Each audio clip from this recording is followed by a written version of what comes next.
আজ আপনাদের সঙ্গে দুরুদে ইব্রাহিমের কিছু অসাধারণ গল্প শেয়ার করছি। প্রথম, দুরুদে ইব্রাহিমের সাথে আমার গল্প। আমি আল্লাহর কসম খেয়ে বলছি, আমি ৩ মাস ধরে একটা দোয়া কবুলের জন্য অপেক্ষা করছিলাম। দোয়া এমনই ছিল, বারবার মনে হচ্ছিল এই দোয়াটা কোনোভাবেই কবুল হবে না। কিন্তু আলহামদুলিল্লাহ, যখন আমি দুরুদে ইব্রাহিম বারবার পড়তে থাকলাম, তখন সেই অসম্ভব দোয়াটা হয়ে গেল। ইনশাআল্লাহ, এখন থেকে আমি দুরুদে ইব্রাহিম আরও বেশি করে নিয়মিত পড়তে থাকব, যেন আমার সব দোয়া কবুল হয়।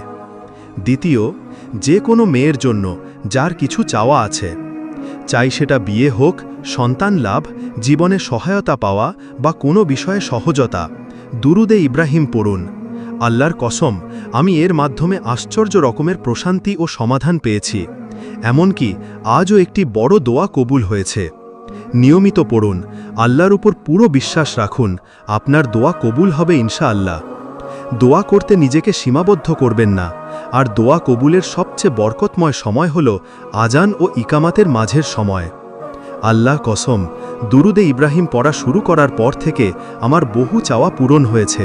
আপনিও খুব অল্প সময়ের মধ্যেই নিজের দোয়াগুলো বাস্তবে রূপ নিতে দেখবেন ইনশাআল্লাহ। তৃতীয়, সত্যি বলছি, দুরুদে ইব্রাহিম এক অলৌকিক দোয়া। আমি যখন নিয়মিতভাবে দুরুদে ইব্রাহিম পড়া শুরু করলাম, আমার ঈমান ও আল্লাহর প্রতি ভরসা ভয়ঙ্করভাবে বেড়ে গেল।